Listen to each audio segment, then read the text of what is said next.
The skies above Earth had long since forgotten the sound of thunder. No storms, no planes, no gods left to hurl their wrath from the clouds. Only silence, thick and waiting. Then came the shimmering oval of the Harmony's gift, the Galactic Concorde's flagship, slicing through the upper atmosphere like a falling blade disguised as a prayer. It hovered over the ruins of old Paris, where ivy had devoured cathedrals and bones were dust beneath cracked cobblestone. The ship hummed softly, projecting peace as a frequency. They came in peace. The Concorde delegation stepped onto soil long unwalked by outsiders. Arrogant, cloaked in silks and bio-armor, 3 species stood side by side. High Envoy Trackmal of the Archelans, with tentacles folded neatly in disdain. Speaker Lirareth, Avari with translucent leaves fluttering in emotional conflict. And the Krint observer, Dr. Pelex, skittering on bat-like claws, goggles twitching with data feed overload. The planet read as empty. The war, if it could even be called that, had ended 2 centuries ago. Earth had screamed, then gone quiet. Now, the victors had returned. To apologize. To catalogue. To make themselves feel less monstrous. A door creaked open in a half-collapsed building nearby. A man stepped out. He wore a long coat that had once been part of a military uniform, though the medals were gone, replaced by small stitched patches. One patch was a cartoon frog. Another, an old NASA emblem scorched at the edge. He walked with ease, a cane in one hand and a chipped metal thermos in the other. "Ambassador Kalen Ward," he said cheerfully. "But please, just Kalen. The title's more of a nostalgic indulgence these days."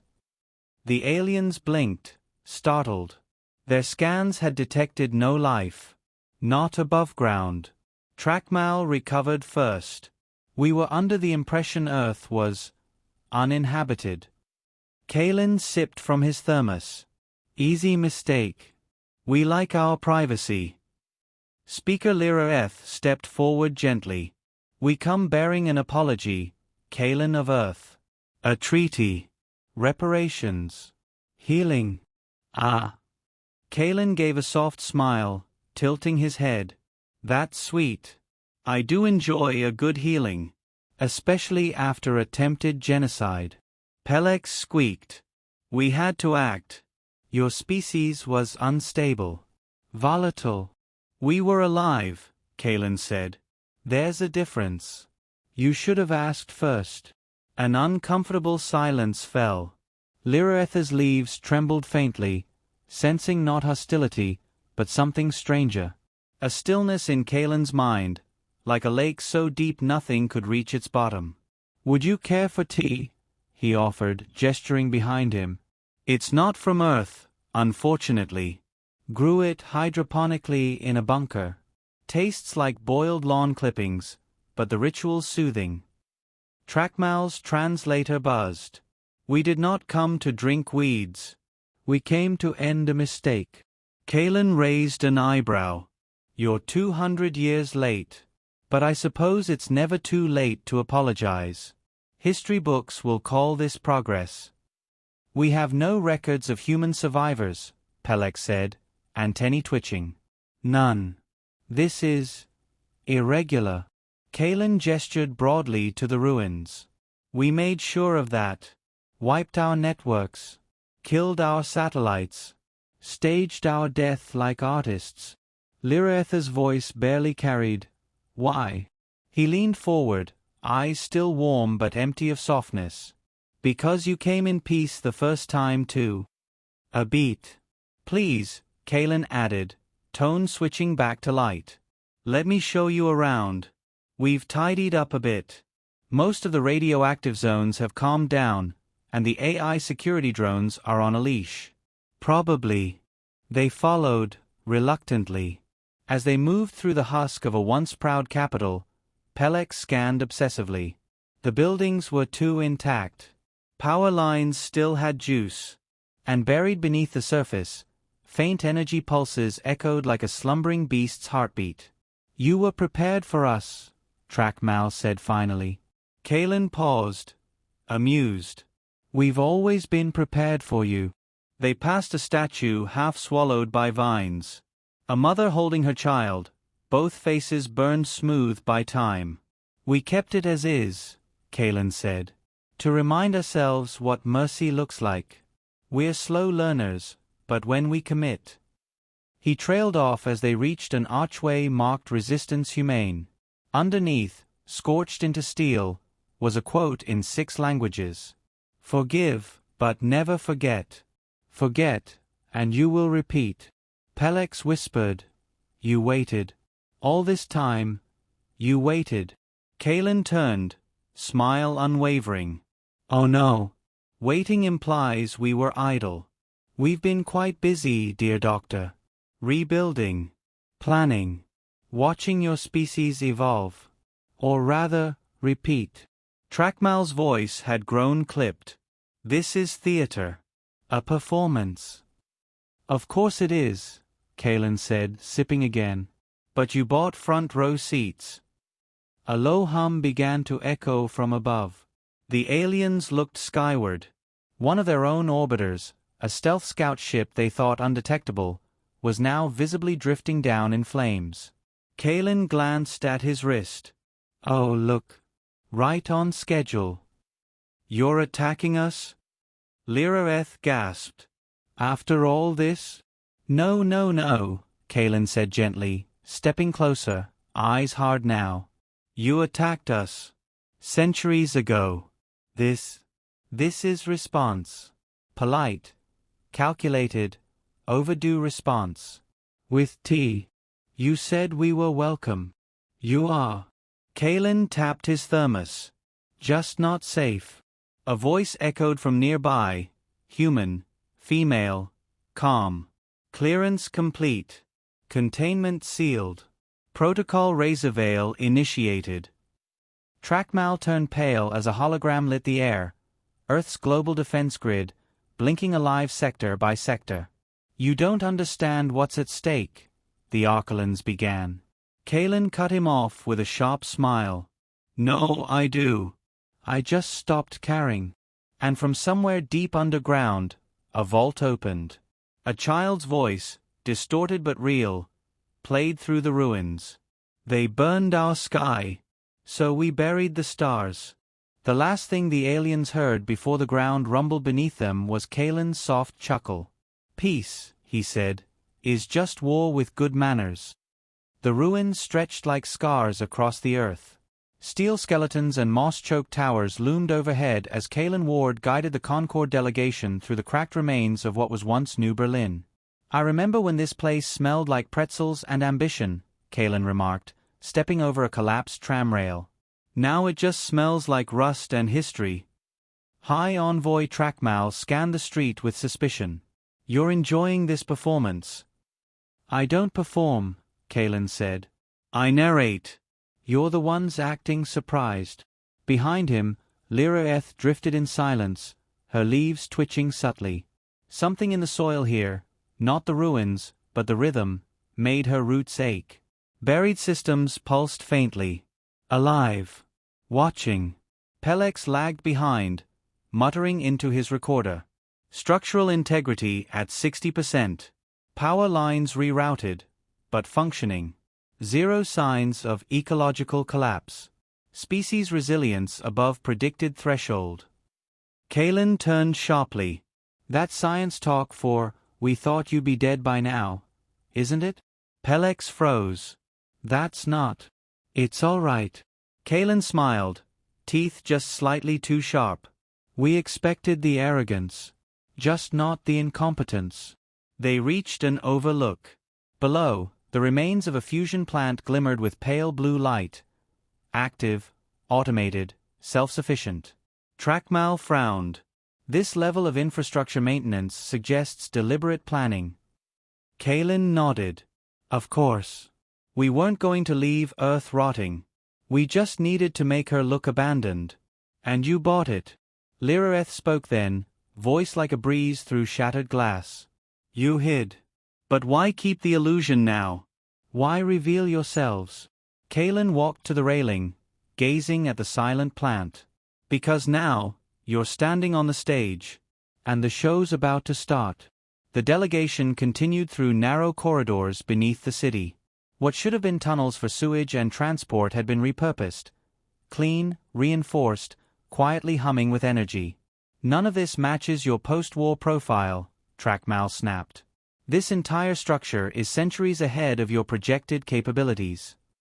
Flattered, Kalen said. But you underestimated one crucial human trait. And what is that? Pelex asked, suspicious. Kalen turned, his smile gone. Spite. A door slid open without a touch. They entered a chamber lit by a single, low-hanging light. In the center stood a long table, metal, unpolished, surrounded by chairs. A mural stretched across the far wall, a fractured earth wrapped in thorns, orbiting a sun that bled red. Dinner, Kalen offered. Or at least the closest thing we've got. Suspicion thickened. Trackmal scanned every surface, expecting a trap. Lirareth lingered by the mural, eyes narrowed. Pelex tapped his claws nervously. You prepared this for us, the Krint scientist muttered. No, Kalen sat at the head of the table, folding his hands. We prepared it because of you. We just weren't sure when you'd show up. Or if you'd be foolish enough to walk in. A hatch opened behind them. 3 humans entered. Silent. Armed. Casual. Not soldiers. Operators. Their eyes were calm. Too calm. Trackmal's voice dropped. You lied about your numbers. I never gave you any, Kalen said lightly. You assumed we were few. Assumptions are expensive. Lirareth whispered. How many? Kalen considered. Enough to make you regret asking. They moved deeper underground, now flanked by the silent humans. Concrete gave way to polished metal. Displays flickered to life as they passed, not to entertain, but to record. Pelex noticed. This entire complex is watching us. Kalen didn't deny it. You watched us burn. We like symmetry. One screen played footage from the old war. Ships descending. Civilian zones targeted. Concord troops deploying with surgical precision. An Earth torn apart in the name of order. Then new footage. Same species. Different worlds. Other planets. Vari seed colonies. Arkalani diplomatic zones. Krint research hubs. Each shown committing similar campaigns on pre-space civilizations. You didn't learn, Kalen said quietly. You industrialized cruelty. Sanitized it with language. Preemptive containment. Stability enforcement. Galactic unity. You built a machine for peace that runs on fear. Lirareth stepped back from the screen. Her leaves drooped. This wasn't sanctioned. Wasn't it? Kalen stared at her. Then why did no one stop it? Why did no one remember us, until you thought we were gone? A red line crawled across the floor, glowing, leading them to a sealed vault door. Kalen placed his palm on the scanner. It hissed open. Inside, a war room. Projected star maps, Concord fleet locations, psychological profiles of alien leaders, contingency trees spanning decades. A silent cathedral of revenge. Pelex's eyes widened. You've been tracking us. Not just tracking, Kalen said. Influencing. Poking the right colonies. Funding dissidents. Whispering into data streams. Watching your species unravel itself, thread by thread. Trackmal spun to face him. You seek destruction. No, Kalen stepped forward. We seek understanding. You destroy what you fear. So we became what you should fear. Alarms didn't sound. They weren't necessary. High above Earth, 6 Concord ships, orbiting with passive scanners, blinked out of existence in sequence. No explosions. No debris. Just silence. Pelex stammered. That's impossible. Kalen smiled faintly. You called us primitives. But the thing about backwater species is, sometimes they get creative. You're waging war, Lirareth said, horrified. You're escalating. We're answering, Kalen said. This was never escalation. It was math. We calculated exactly how long it would take you to come back. And exactly what you'd say. He looked at them all in turn. And we wrote our reply. As they emerged once more onto the surface, the sun hung low, bleeding gold across the broken skyline. You don't want peace, Trackmal said, voice bitter. You want vengeance. Kalen shook his head. We want memory. You erased ours. So we rebuilt it, inside you. The Vari stared. What do you mean? He pointed to the sky. All across the Concord network, Earth origin malware, poetic, tailored, invisible, was seeding itself. Not viruses. Not destruction. Just stories. Historical records, and censored war footage, recordings of screams in a dozen dialects, embedding themselves into Concord education systems, entertainment channels, and galactic news feeds. Within 2 generations, Kalen said softly, your children will know what you did. Lyraetha's leaves trembled. This is cultural warfare. No, Kalen said, stepping into the dying light. This is a mirror. And we've simply made sure you can't look away. The descent into Vault 9 was quiet.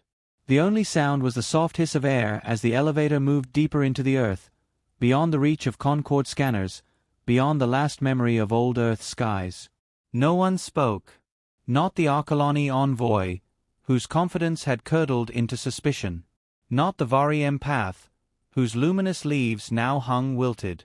Not the Krint, whose claws tapped an anxious rhythm on his datapad, as if inputting numbers could change the outcome. Only Kalen Ward seemed relaxed, hands clasped behind his back, shoulders loose, gaze fixed on the glowing floor numbers ticking down. Curious thing about monsters, he said, breaking the silence. They rarely recognize their own reflection. Pelex cleared his throat. You're deliberately provoking an interstellar incident. Kalen chuckled. Oh, Doctor. This is the incident. You're just catching up. The elevator stopped. The door opened onto something entirely unexpected. A room filled with color. Paintings lined the walls.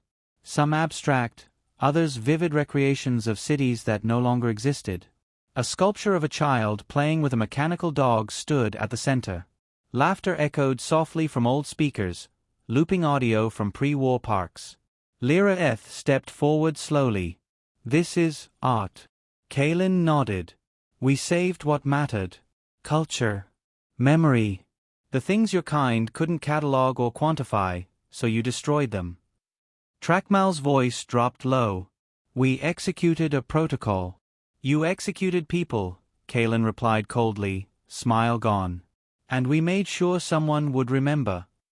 A screen flickered to life behind him. Footage rolled. Concord Marines opening fire in a civilian square. A Vari commander ordering the sterilization of a hospital. A Krint experiment chamber. Unshielded, full of screaming. Lyraeth looked away. Her leaves curled inward. I didn't know, she whispered. You didn't ask, Kalen said. They moved into the adjacent hall. Maps illuminated the walls, not just of Earth, but Concord space. Pins, projections, psychological response models. The scale was staggering. Every known Concord species had a file. Each file included vulnerabilities, socio-political, biological, technological. Pelex stared at the network map. This is a war engine. No, Kalen said, stepping beside him. It's insurance. We didn't build this to conquer. We built it to end conquest. You'll destabilize entire systems, Trackmal snapped. Entire governments could fall. Kalen shrugged. Good. Maybe they'll build something better. Something less genocidal. From a far corner, a child's voice echoed again. Synthetic, archived from the past. They thought we were broken. But we learned to bend. The lights dimmed. A large vault door opened slowly.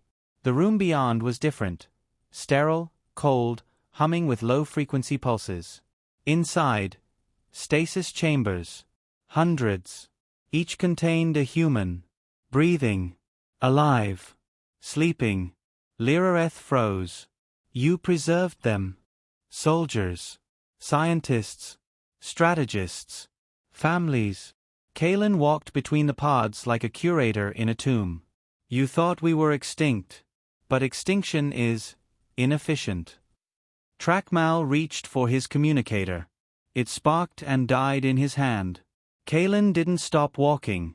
I disabled your signals an hour ago. It was polite to let you finish your tour. You've crossed the line, Pelex hissed. We redrew the line, Kalen replied. With blood. Yours first, if needed. A chime rang. Another screen came alive. This time, live feed. Concord homeworlds. Glitches in news broadcasts. Sudden interruptions in educational content. Messages in thousands of languages, all beginning with one phrase. We remember. Pelex's knees buckled. You infected our cultural matrix. Kalen turned. Not infected. Inoculated. Against ignorance. They exited the chamber into open daylight. The sun was high. The city around them, New Geneva, had shifted. No longer ruins. People now stood in the streets, armed, alert, silent. Drones zipped through the air like curious wasps. Tower spires lit up, broadcasting something on frequencies the Concord could not trace.